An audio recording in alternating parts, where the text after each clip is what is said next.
तो देखो बच्चों, अपना जो यूनिट चल रहा है और ये यूनिट है बायोमोलिक्यूल्स। ओके, आज हम इस यूनिट में जो टॉपिक डिस्कस करेंगे और ये टॉपिक है हमारा क्या, स्ट्रक्चर ऑफ प्रोटीन्स। ओके, तो देखो बच्चों, जितने भी प्रोटीन्स होते हैं उनके स्ट्रक्चर्स को 4 कैटेगरीज में बांटा गया है, जिनमें से फर्स्ट है प्राइमरी स्ट्रक्चर, इसके बाद आएगा secondary structure, tertiary structure and quaternary structure. तो सबसे पहले हम डिस्कस करते हैं प्राइमरी स्ट्रक्चर। तो देखो बच्चों, प्राइमरी स्ट्रक्चर जो है ये प्रोटीन में जो पॉलीपेप्टाइड चेन्स होती हैं उनमें एमिनो एसिड्स का एक स्पेसिफिक सीक्वेंस बताता है कि जो पॉलीपेप्टाइड चेन है उनमें जितने भी अमीनो एसिड्स हैं वो किस ऑर्डर में, किस सीक्वेंस में जुड़े हुए हैं, इसी को बताने वाला स्ट्रक्चर कहलाता है प्राइमरी स्ट्रक्चर। यही लिखा है कि give sequence of amino acids. Each protein had specific sequence, ठीक है, and change in sequence change in the property of protein. तो ध्यान रखें कि प्राइमरी स्ट्रक्चर जो है, ठीक है, जो ये है तो ये बताता है कि एक प्रोटीन अगर है तो उस प्रोटीन की जो पॉलीपेप्टाइड चेन्स बनी है, ठीक है, तो उन पॉलीपेप्टाइड चेन्स में अमाइनो एसिड किस ऑर्डर में जुड़े हैं, कौन किसके बाद है, इसी को बताता है प्राइमरी स्ट्रक्चर। अगर इस सीक्वेंस में किसी भी प्रकार का कोई चेंज आ जाता है तो पूरी प्रोटीन की प्रॉपर्टीज ही बदल जाती है। मीन्स हर एक प्रोटीन में अमाइनो एसिड्स का एक स्पेसिफिक सीक्वेंस होता है।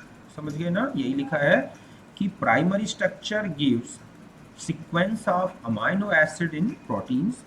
Each protein has specific sequence of amino acids, okay, and change in sequence change in the properties of protein. जैसे जनरल हम इस तरह से देखें कि ये है एक पॉलीपेप्टाइड चेन प्रोटीन की, तो ये जो टर्मिनल है इसको बोलते हैं एन टर्मिनल, समझ गए ना, और इस वाले को बोला जाता है सी टर्मिनल, इस तरह से। और इस तरह से एक अमाइनो एसिड फिर दूसरा CONH मतलब पेप्टाइड बॉन्ड के थ्रू इस तरह से जुड़ा है और जुड़ते जाते हैं। तो ये जो सीक्वेंस है कि पहले कौन अमाइनो एसिड आया, मान लो 3 अमाइनो एसिड्स हैं, ग्लाइसिन से बना है, एलिनिन है, सेरीन है, तो ये किस ऑर्डर में जुड़े हैं, इनका सीक्वेंस ही क्या कहलाता है, प्राइमरी स्ट्रक्चर। सीधा सा हम ये कह सकते हैं कि पॉलीपेप्टाइड में जो अमाइनो एसिड्स का सीक्वेंस है इसी को बोला गया है प्राइमरी स्ट्रक्चर। अगर ये सीक्वेंस जरा सा भी बिगड़ जाता है तो प्रोटीन की प्रॉपर्टीज बदल जाती हैं। मीन्स हर एक प्रोटीन में अलग अलग की प्रोटीन्स हैं, तो उनका जो डिफरेंट नेचर है वो इसी सीक्वेंस के कारण है। हर एक प्रोटीन में अपना एक स्पेसिफिक सीक्वेंस है। जैसे एक नॉर्मल हीमोग्लोबिन में ये अमाइनो एसिड्स का सीक्वेंस है, valine, histidine, leucine, threonine, proline, ठीक है, ग्लूटामिन, फिर GLU, लाइसिन, इस तरह से। लेकिन अगर इसमें आप देख रहे हैं कि वैलिन की जगह वैलिन है, हिस्टिडीन की जगह हिस्टिडीन है, ल्यूसीन की जगह ल्यूसीन है, थ्रियोनिन है, प्रोलिन है, लेकिन एक ग्लूटामिन या GLU जो अमीनो एसिड है अगर उसकी जगह पर एक वैलिन आ जाए तो पूरा का पूरा ये जो नॉर्मल हीमोग्लोबिन का प्रोटीन था बिल्कुल बदल जाता है और एक इस तरह से डिसीज हो जाती है, सिकल सेल एनीमिया। ओके, तो आप देख रहे हैं कि एक अमीनो एसिड के बदल जाने से पूरी प्रोटीन की प्रॉपर्टीज ही बदल जाती है। तो इस तरह से कुल मिला के यही सीक्वेंस अमीनो एसिड्स का पॉलीपेप्टाइड में यही क्या कहलाता है, प्राइमरी स्ट्रक्चर। ध्यान रखें, अगर प्रोटीन कोएगुलेट होता है तो अमीनो एसिड का सीक्वेंस नहीं बिगड़ता, केवल आगे की स्ट्रक्चर सेकेंडरी टर्सरी ये बदलते हैं और इसीलिए अमीनो एसिड्स खराब नहीं होते। मतलब प्रोटीन अगर कोएगुलेट हो भी जाती है तो अमीनो एसिड वही की वही रहेंगे। ओके, फिर आता है सेकेंडरी स्ट्रक्चर। तो देखो बच्चों, जो प्रोटीन है वो एक या एक से ज़्यादा पॉलीपेप्टाइड चेन्स से मिलकर बना होता है। तो ये जो पॉलीपेप्टाइड चेन्स होती हैं इनका क्या 3D एग्जिस्टेंस है, इसी को बोला गया है सेकेंडरी स्ट्रक्चर। ठीक है, it refers the arrangement of polypeptide chains in protein. Polypeptide chains exist in two different types. फिर ये देखा गया कि जो प्रोटीन्स होते हैं उनमें पॉलीपेप्टाइड जो चेन्स होती हैं उनका टू टाइप्स का थ्री डायमेंशनल एग्जिस्टेंस होता है। तो समझ गए ना सेकेंडरी स्ट्रक्चर कि पॉलीपेप्टाइड चेन्स का जो 3D अरेंजमेंट है किसके अंदर, प्रोटीन के अंदर, इसी से रिलेटेड है secondary structure. Polypeptide chain proteins में टू टाइप से अरेंज होती हैं, एक होता है अल्फा हेलिक्स स्ट्रक्चर और एक आएगा बीटा हेलिक्स स्ट्रक्चर। तो देखो अल्फा हेलिक्स स्ट्रक्चर में क्या होता है कि जो पॉलीपेप्टाइड चेन्स है ना वो क्वाइल्ड होती है और एक हेलिक्स राइट हैंडेड हेलिक्स बनाती हैं इस तरह का कि ये बना है, आप देख रहे हैं कि इस तरह से ये हेलिक्स बना हुआ है, ऐसे बने होते हैं हेलिक्स। अब ये जो पॉलीपेप्टाइड चेन की जो ये क्वाइल्स बनी हैं, हेलिक्स बने हुए हैं, अब ये स्टेबल कैसे होंगे, तो इसमें क्या होता है कि जो पॉलीपेप्टाइड चेन्स के पेप्टाइड बॉन्ड है मींस CO और NH, इनके बीच में क्या होती है हाइड्रोजन बॉन्डिंग। मतलब ये मान लो एक है CO और H, तो ये पीछे इस तरह से बॉन्डेड होगा, ये सामने वाला हेलिक्स है तो सामने के साथ, तो इस तरह से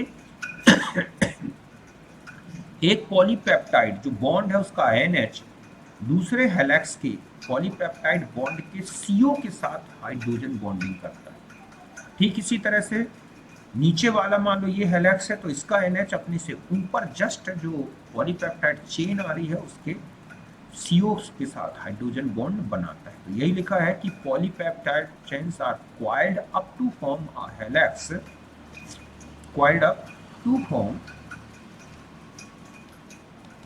यहाँ आएगा क्वाइल्ड अप, ठीक है, टू फॉर्म अ हेलिक्स, और वो हेलिक्स होता है right handed and hydrogen bond exist between NH of one amino acid and CO of fourth amino acid. और इसमें बता दूं कि इस चेन में जो बना हुआ है ये क्वाइल्ड बनती है तो एक अमाइनो एसिड का CO तो चौथे अमाइनो एसिड का, मतलब उसी पॉलीपेप्टाइड चेन में जब चलते जाते हैं तो फोर्थ अमाइनो एसिड का जो NH है उसके साथ, या NH जो है एक अमाइनो एसिड का NH है तो फोर्थ अमाइनो एसिड के CO के साथ क्या बना लेता है हाइड्रोजन बॉन्ड, और इस तरह से ये क्वाइल जो है स्टेबल बनी रहती है। तो ये कहलाता है कौन सा, अल्फा हेलिक्स स्ट्रक्चर। अब आते हैं बीटा प्लीटेड सीट स्ट्रक्चर। तो देखो इसमें जो पॉलीपेप्टाइड चेन्स होती है ना वो जितना मैक्सिमम स्ट्रेच हो सकता है उनका या स्ट्रेचिंग हो सकती है उतनी स्ट्रेच्ड होती हैं, और फिर इनके इस तरह से एक के ऊपर एक अरेंज इस तरह से होती हैं कि एक पॉलीपेप्टाइड चेन का CO जो बॉन्ड है ग्रुप है वो दूसरे पॉलीपेप्टाइड चेन के NH के सामने आ जाता है, और इस तरह से ये जो पॉलीपेप्टाइड चेन्स हैं वो एक के ऊपर एक इस तरह से अरेंज हो जाती हैं लीनियरली, और एक यही लिखा हुआ है कि all polypeptide chains are stretched out to nearly maximum extension and then arrange side by side and held together by hydrogen bond. तो इस तरह से अरेंज होती है कि आप देख रहे हैं जैसे पहली ये पॉलीपेप्टाइड चेन है तो इसका CO और ये दूसरी पॉलीपेप्टाइड चेन है तो इसके NH के साथ हाइड्रोजन बॉन्डिंग बनाता है। इनमें रिपल्सन होता है, जो साइड चेन्स होती हैं वो एक दूसरे के जब सामने आ जाती हैं तो उनमें कुछ रिपल्सन होता है जिससे ये जो स्ट्रक्चर है, ठीक है, सेकेंडरी स्ट्रक्चर ये जो बीटा हेलिकल वो कुछ ऐसा हो जाता है, लहरदार इसको बोलते हैं, प्लीटेड स्ट्रक्चर, ठीक है। तो ये स्ट्रक्चर मिलता है बीटा प्लीटेड सीट स्ट्रक्चर। अब आते हैं कि पॉलीपेप्टाइड या पेप्टाइड बैंड जो है, अब इसके बाद तो दूसरा पॉइंट है, तो इस तरह से ये स्ट्रक्चर्स मिलते हैं किसमें, अल्फा हेलिक्स। तो ये जो स्ट्रक्चर है अल्फा हेलिक्स मेनली, ठीक है, उनमें मिलता है जहाँ की फाइब्रस टाइप का क्या बनता है प्रोटीन, और ये स्ट्रक्चर जो है बीटा प्लीटेड स्ट्रक्चर ये मेनली सिल्क में मिलता है, इसीलिए सिल्क एक लहरदार सा दिखता है।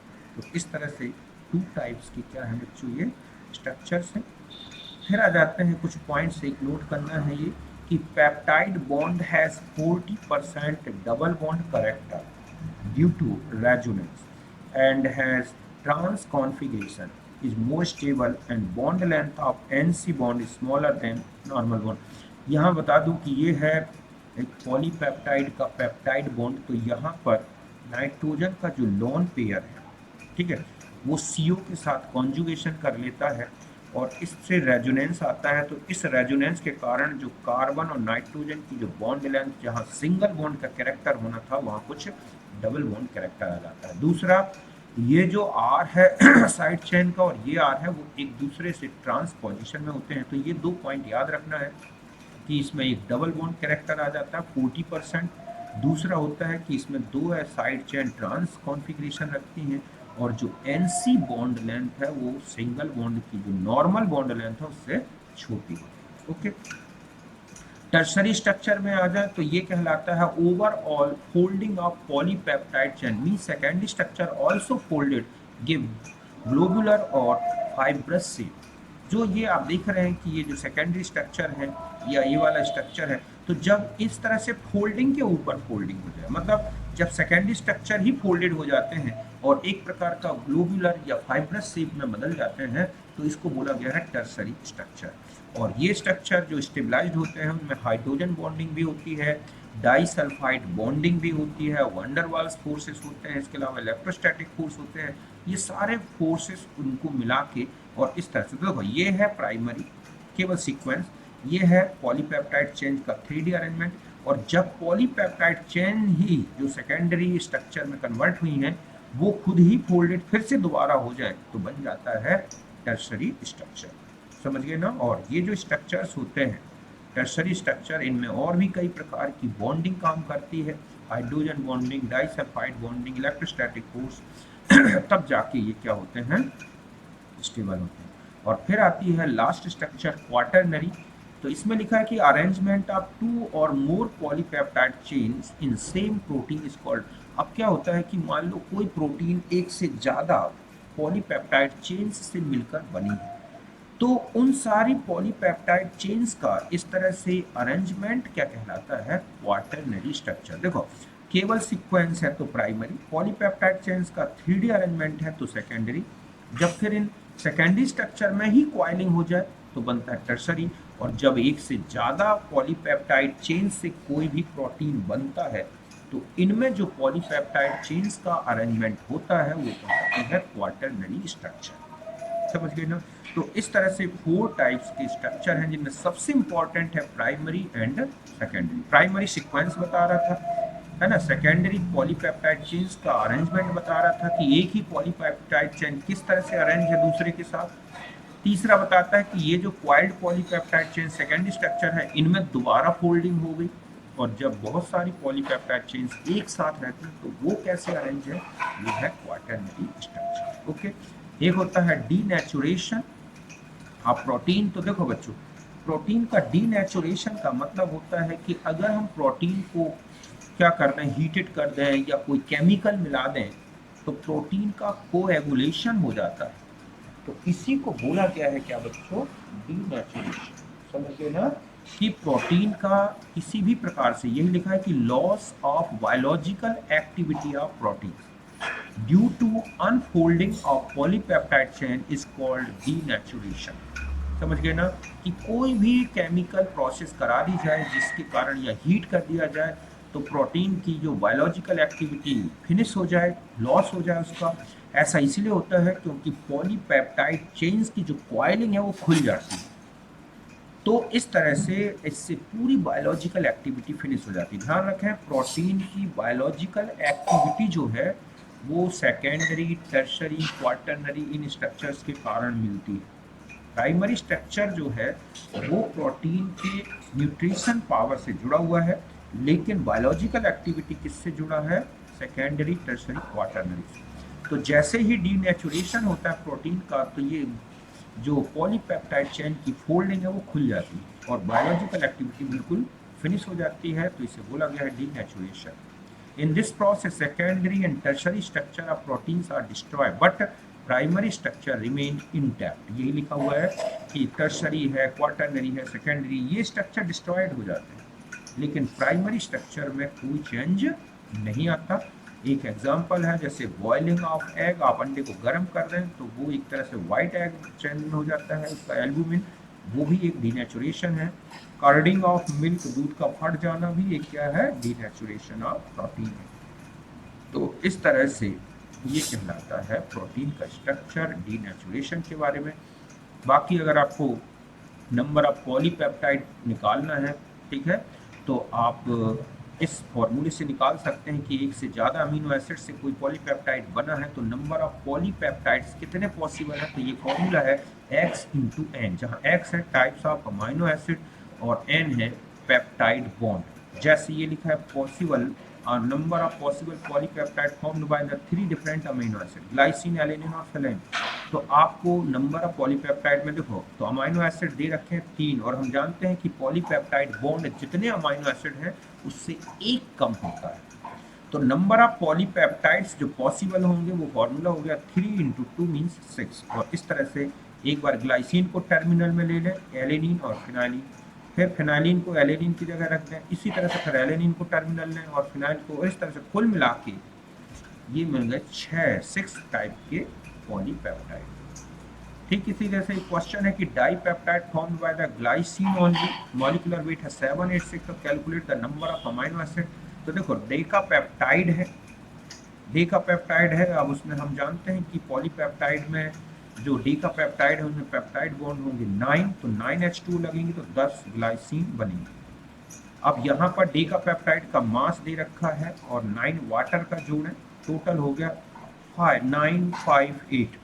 तो नंबर ऑफ ग्लाइसिन जो बने उसमें डिवाइड कर रहे हैं ग्लाइसिन के मॉलिक्यूलर मास से, तो निकला आया टोटल 6 यूनिट्स। तो इस तरह से ये हो गया इसका कितनी यूनिट हो जाएंगी, तो इसका गलत लिखा है क्या, ये यूनिट्स आएंगी 958 डिवाइडेड बाय 75, 12 आई ना, गलत लिखा है, ये हो गया टोटल है 12.77। इस तरह से ये है इसका जो है नंबर ऑफ यूनिट्स निकाली गई हैं।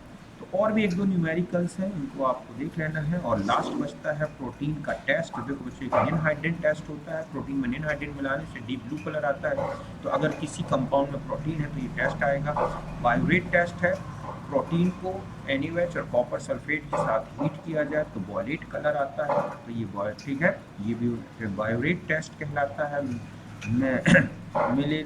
मेलॉन टेस्ट है, ये है जब एमाइनो एसिड में कोई फिनाइलिक ग्रुप हो तब इस टेस्ट को लगाया जाता है। इसमें प्रोटीन लिया गया और मेलॉन रिएजेंट ये है HgNO3 और HNO3, तो वाइट प्रेसिपिटेट आता है और ये होगा HgNO3 का।